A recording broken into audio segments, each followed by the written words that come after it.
aí galera do meu canal, tudo bem com vocês? Espero que sim. Pessoal, tô fazendo um vídeo aqui exclusivo, tá? A todo mundo que quer saber qual o funcionamento da comunidade, como que é sustentável ela pagar 234 milhões de pessoas e não entrar em colapso. Pessoal, é muito simples, ela usa o mesmo sistema dos bancos chamado de reserva fracionária, tá? Escute e veja esse vídeo até o final, tá? Para você entender e falar para todo mundo sobre esse sistema, ok?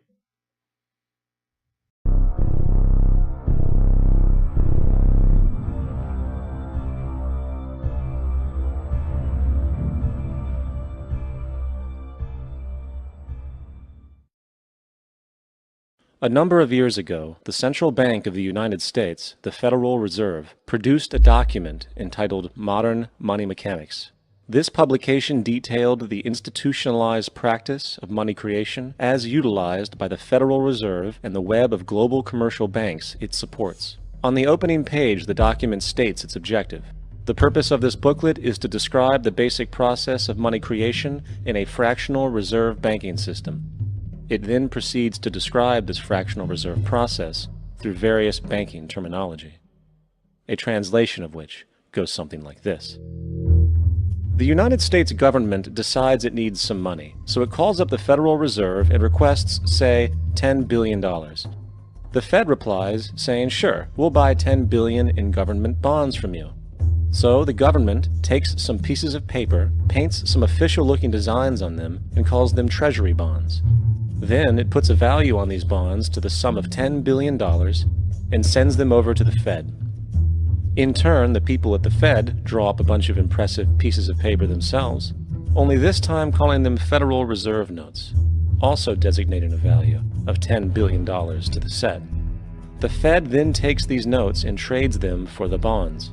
Once this exchange is complete, the government then takes the $10 billion in Federal Reserve notes and deposits it into a bank account. And upon this deposit, the paper notes officially become legal tender money, adding $10 billion to the U.S. money supply. And there it is. $10 billion in new money has been created.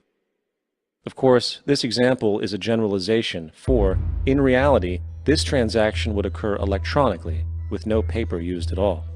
In fact, only 3% of the U.S. money supply exists in physical currency. The other 97% essentially exists in computers alone. Now, government bonds are, by design, instruments of debt. And when the Fed purchases these bonds, with money it essentially created out of thin air, the government is actually promising to pay back that money to the Fed. In other words, the money was created out of debt.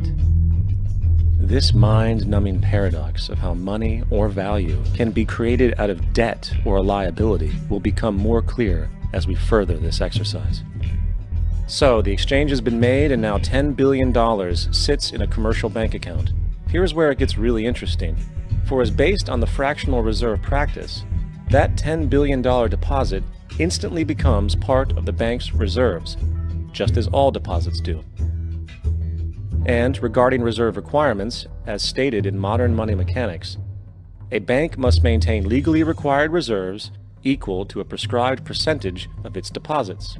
It then quantifies this by stating, under current regulations, the reserve requirement against most transaction accounts is 10%. This means that with a $10 billion deposit, 10% or $1 billion is held as the required reserve, while the other $9 billion is considered an excessive reserve and can be used as the basis for new loans. Now, it is logical to assume that this $9 billion is literally coming out of the existing $10 billion deposit. However, this is actually not the case. What really happens is that the $9 billion is simply created out of thin air on top of the existing $10 billion deposit. This is how the money supply is expanded. As stated in modern money mechanics, of course they, the banks, do not really pay out loans from the money they receive as deposits. If they did this, no additional money would be created.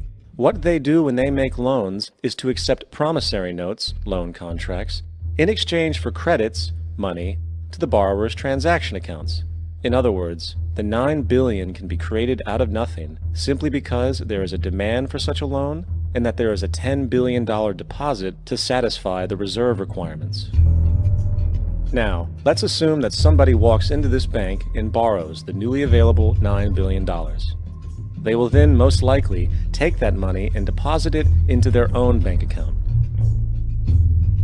The process then repeats, for that deposit becomes part of the bank's reserves. 10% is isolated, and in turn 90% of the $9 billion, or $8.1 billion, is now available as newly created money for more loans. And of course, that 8.1 can be loaned out and redeposited, creating an additional 7.2 billion, to 6.5 billion, to 5.9 billion, etc. This deposit money creation loan cycle can technically go on to infinity. The average mathematical result is that about $90 billion can be created on top of the original 10 billion. In other words, for every deposit that ever occurs in the banking system, about 9 times that amount can be created out of thin air. Money jitters? Ask the obliging Bank of America for a jar of soothing instant money, M-O-N-E-Y, in the form of a convenient personal loan. So, now that we understand how money is created by this fractional reserve banking system, a logical yet elusive question might come to mind.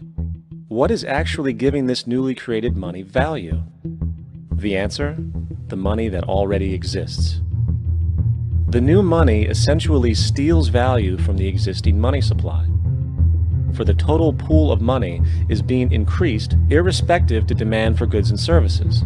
And as supply and demand finds equilibrium, prices rise, diminishing the purchasing power of each individual dollar. This is generally referred to as inflation, and inflation is essentially a hidden tax on the public. What is the advice that you generally get? And that is inflate the currency. They don't say debase the currency. They don't say devalue the currency. They don't say cheat the people who are saved. They say lower the interest rates. The real deception is when we distort the value of money. When we create money out of thin air, we have no savings, yet there's so-called capital. So my question boils down to this: how in the world can we expect to solve the problems of inflation, that is, the increase in the supply of money, with more inflation? Of course, it can't. The fractional reserve system of monetary expansion is inherently inflationary. For the act of expanding the money supply without there being a proportional expansion of goods and services in the economy will always debase a currency. In fact, a quick glance at the historical values of the US dollar versus the money supply reflects this point definitively, for the inverse relationship is obvious.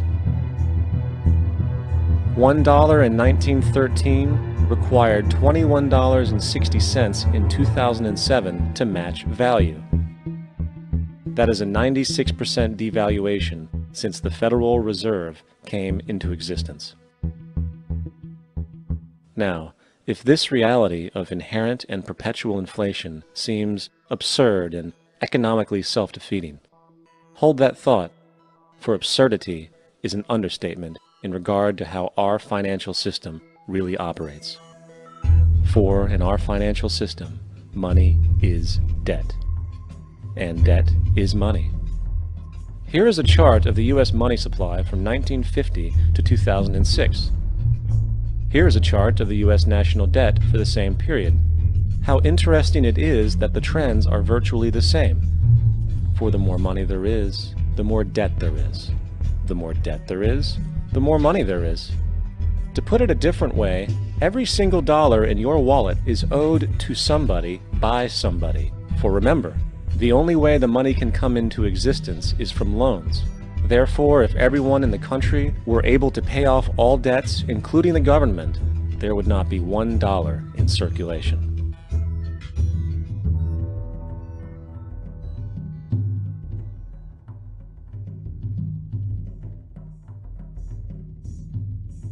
In fact, the last time in American history the national debt was completely paid off was in 1835 after President Andrew Jackson shut down the central bank that preceded the Federal Reserve.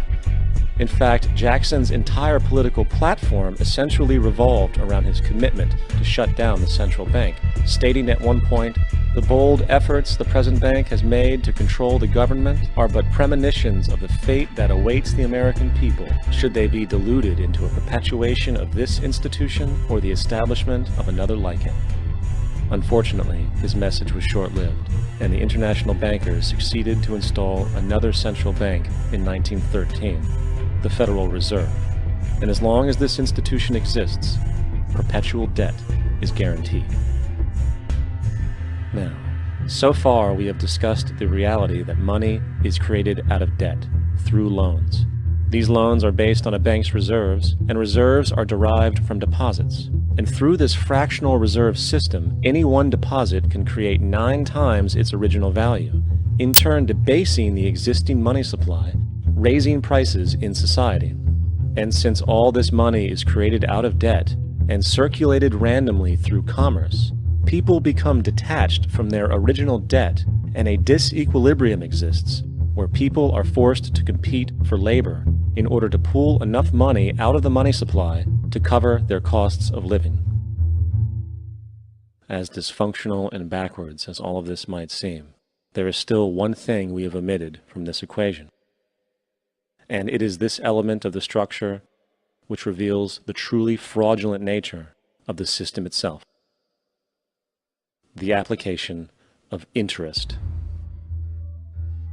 When the government borrows money from the Fed, or when a person borrows money from a bank, it almost always has to be paid back with accrued interest. In other words, almost every single dollar that exists must be eventually returned to a bank with interest paid as well. But if all money is borrowed from the central bank and is expanded by commercial banks through loans, only what would be referred to as the principal is being created in the money supply. So then, where is the money to cover all of the interest that is charged? Nowhere. It doesn't exist. The ramifications of this are staggering, for the amount of money owed back to the banks will always exceed the amount of money that is available in circulation. This is why inflation is a constant in the economy, for new money is always needed to help cover the perpetual deficit built into the system, caused by the need to pay the interest. What this also means is that mathematically, defaults and bankruptcy are literally built into the system, and there will always be poor pockets of society that get the short end of the stick. An analogy would be a game of musical chairs, for once the music stops, somebody is left out to dry. And that's the point. It invariably transfers true wealth from the individual to the banks. For if you are unable to pay for your mortgage, they will take your property. This is particularly enraging when you realize that not only is such a default inevitable due to the fractional reserve practice, but also because of the fact that the money that the bank loaned to you didn't even legally exist in the first place.